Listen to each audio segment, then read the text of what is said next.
হইচইয়ের upcoming web series কুহেলি ট্রেলারটি বেশ রহস্যময় এবং থ্রিলারে ঠাসা। অদিতি রায় পরিচালিত এই সিরিজের গল্পটি শুরু হয়েছে উত্তরবঙ্গের একটি ছোট্ট পাহাড়ি জনপদ কুহেলিতে। এই শান্ত শহরটি হঠাৎ উত্তাল হয়ে ওঠে যখন এখানকার অত্যন্ত সম্মানিত পুলিশ অফিসার এসপি রানা সিনহার মৃতদেহ তারই নিজের থানায় ঝুলন্ত অবস্থায় পাওয়া যায়। প্রথমে বিষয়টিকে আত্মহত্যা বলে মনে হলেও পরে তদন্তে জানা যায় এটি একটি পরিকল্পিত খুন।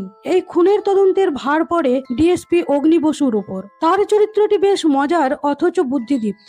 তার তদন্তে কুহেলি শহরের রহস্য আর কুয়াশার আড়াল থেকে একের পর এক সত্য বেরিয়ে আসতে থাকে। মৃত অফিসারের বোনেরা এই গল্পের প্রাণ কেন্দ্র। ট্রেলারে দেখা যায় রানা সিনহার সাথে এই তিন বোনের সম্পর্কটা খুব একটা ভালো ছিল না। তাদের প্রত্যেকের আচরণে কিছু লুকোনো রহস্যের ইঙ্গিত পাওয়া যায়। দাদার মৃত্যুতে তাদের এই শোক কি আসল নাকি কেবলই লোক দেখানো নাটক? পুরো ট্রেলার জুড়েই পাহাড়ের কুয়াশাকে একটি চরিত্রের মতো ব্যবহার করা হয়েছে, যা বারবার মনে করিয়ে দেয় যে যাকে সামনে দেখা যাচ্ছে সত্য তার চেয়েও গভীরে লুকোনো। ট্রেলারটি শেষ হয় একটি বড় প্রশ্ন রেখে, রানা সিনহার খুনের পিছনে কি তিন বোনেরই হাত আছে নাকি পর্দার আড়ালে অন্য কেউ কলকাঠি নাড়ছে?